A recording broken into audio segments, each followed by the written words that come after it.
로스트아크 세계관에서 파푸니카 지역과 림레이크 대륙에서만 자라는 포튼쿨 나무의 열매를 포튼쿨 열매라 부르는데, 열매 안에는 아무것도 들어있지 않은 것이 특징입니다. 오늘 이야기에 등장하는 이 전쟁 또한 아무것도 얻은 것이 없는 공허하고 비극적인 전쟁으로 훗날 포튼쿨 전쟁이라 불리게 됩니다. 최초의 전쟁과 이그하람의 침공 후 다시금 평화를 찾은 아크라시아 대륙에서는 인간 종족이 가장 크게 번영하게 됩니다. 그들은 빛의 창조신 루페온을 섬기며 성지 세이크리아를 만들고 신의 대리인이라는 위명 아래 다른 대륙들의 인간들을 통치하기 시작합니다. 항상 다른 종족들에게 종교를 강요하며 분쟁을 일으키던 세이크리아의 사제들은 자신들의 믿음과 정의를 증명하고 실현시키기 위해 아크라시아에서 사라져버린 힘, 아크에 관심을 가지게 되는데요. 대주교 테르메르 2세는 세이크리아의 성지 라사모아의 신전에 아크로 추정되는 고대의 결정체를 이미 보관하고 있었지만, 갈수록 더 큰 힘을 원하여 세이크리아의 성기사단을 파견해 다른 아크의 행적을 죽을 때까지 조사하게 됩니다. 마침내 그 후계자 테르메르 3세대에 이르러 아크라시아 6대륙에 나머지 6개의 아크가 흩어져 있다는 것을 알게 되는데, 이 과정 중에 수많은 성기사단이 희생됩니다. 하지만 테르메르 3세는 그의 아버지 테르메르 2세보다 훨씬 교활하고 탐욕스러운 인물이었기에 여기서 그치지 않고 신의 뜻이라는 미명 아래 아르테미스 연방의 왕과 슈샤이어 대륙의 지도자로부터 아크를 받아내었고, 해저 종족 포시타의 도시 포르파지에서 바다 깊숙이 잠겨있던 아크를 찾아내게 됩니다. 그리고 나머지 3개의 아크는 실린들의 대륙 로헨델에 자리한 여왕의 정원, 쿠르잔의 안타레스산 꼭대기, 그리고 거인 도메메크의 몸속에 보관되어 있었죠. 아크의 힘에 눈이 먼 테르메르 3세는 거인 도메메크를 파괴하여 그 몸속에 있던 아크를 빼앗았고, 안타레스산 꼭대기에 있던 아크를 얻기 위해 또다시 성기사단을 희생시키게 되는데, 아크가 사라진 안타레스산은 용암을 분출하며 모든 생명을 녹여버리고, 이후 쿠르잔은 누구도 살 수 없는 거대한 무덤과 같은 땅이 되어버리고 맙니다. 마지막으로 로엔델의 아크는 얻기가 쉽지 않았는데, 신이 만든 가장 강력한 새 종족 중 하나로 마법의 힘을 사용하는 실린들은 쌍둥이 자매 이난나, 아제나 두 여왕의 통치 아래 폐쇄적이지만 강력한 국가를 형성하고 있었기 때문입니다.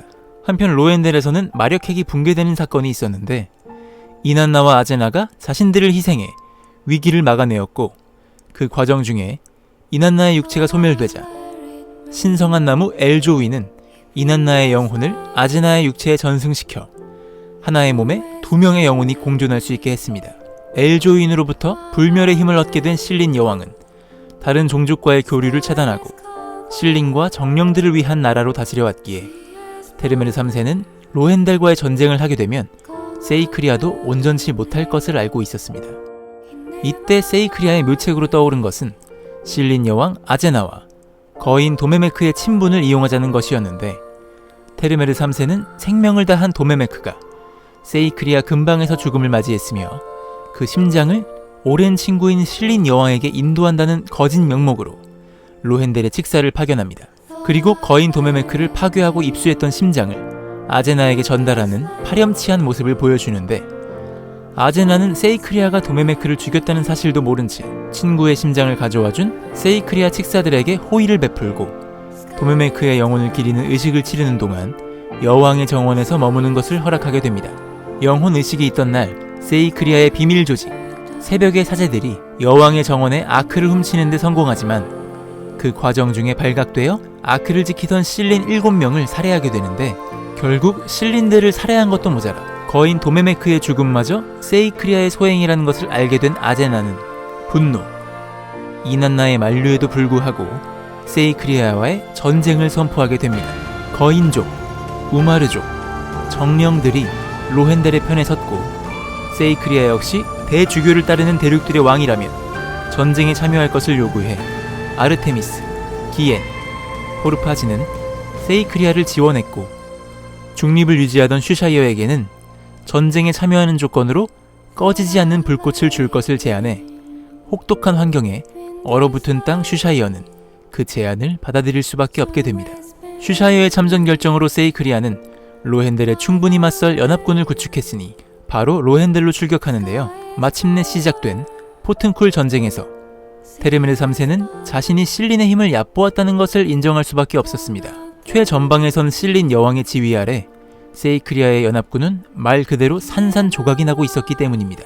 불에 비를 내리고 거대한 해일과 회색 폭풍을 휘몰아치는 실린들의 마법, 거기다 거인, 우마르, 정령들의 강력한 힘이 합쳐져 세이크리아의 거대한 연합을 괴멸 직전까지 압박했습니다.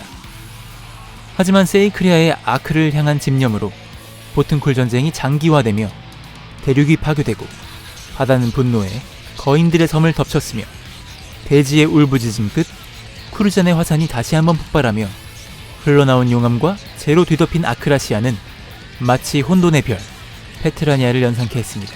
길어진 전쟁으로 아크라시아가 피폐해지자 최초의 균열을 막기 위해 만들어졌던 별의 수호자 가디언들이 기나긴 잠에서 깨어났고 그들의 유일한 목표는 생명의 별 아크라시아를 파괴하는 자를 벌하는 것이었습니다. 가디언들은 로헨델의 신성한 나무 엘조윈을 공격했으며 가디언들의 수장 에버그레이스는 세이크리아를 침공해 수도 라사모아를 파괴하고 테르메르 3세를 죽인 뒤 신전에 보관하던 아크를 가져가 버렸고 이후 아르테미스 동쪽 바다 어딘가에 인간들이 아크를 가져가지 못하도록 자신의 둥지를 만들어 아크를 보관했습니다. 이렇게 포튼쿨 전쟁은 가디언들의 개입으로 끝이 났지만 이것은 가장 치열한 전쟁의 서막에 불과했습니다. 포튼쿨 전쟁과 잠에서 깨어난 가디언들의 움직임으로 인해 아크라시아에 또 한 번 차원의 균열이 생겨나기 시작한 것이죠.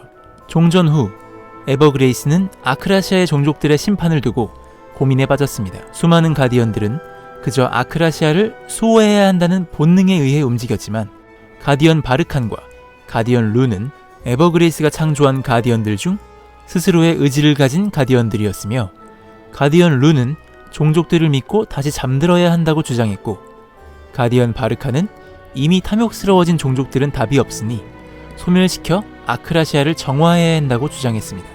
이 의견들 사이에서 고심한 에버그레이스는 마침내 한 번 더 기회를 주자고 결정했고 루와 바르칸도 가디언의 신인 에버그레이스의 선택을 존중했으며 다른 가디언들을 불러들여 다시 잠들 준비를 시작했습니다. 이 과정 중에 문제가 발생했는데 바르칸 휘하의 가디언인 베이모스가 고작 한 명의 인간에게 죽임을 당한 것입니다. 이것은 아크라시아의 종족이 가디언을 살해한 최초의 사건이었으며 바르칸은 에버그레이스의 명령에도 불응 복수를 위해 가디언 슬레이어라 불리는 남자를 찾아가 화염을 내뿜어 소멸시키려 했지만 예상 외로 남자는 바르칸과 호각으로 싸워 열흘이 지나도록 전투는 끝이 나질 않았습니다. 바로 그 순간 지각 변동과 검은 구름, 차원의 균열이 일어나며 균열 속에서 페트라니아의 악마들이 쏟아져 나오게 됩니다. 이것을 본 바르칸과 가디언 슬레이어는 싸움을 멈추고 아크라시아의 위기가 찾아온 것을 직감한 바르칸은 에버그레이스에게 돌아가기 전 가디언 슬레이어에게 이름을 묻는데 이 남자는 카단이라며 혼잣말을 하듯 자신의 이름을 읊조리고는 대륙을 떠났습니다. 포튼쿨 전쟁으로 피폐해진 아크라시아에 마침내 시작된 카제로스의 침공. 아크라시아의 운명은 어떻게 될까요? 다음 편에서 계속됩니다.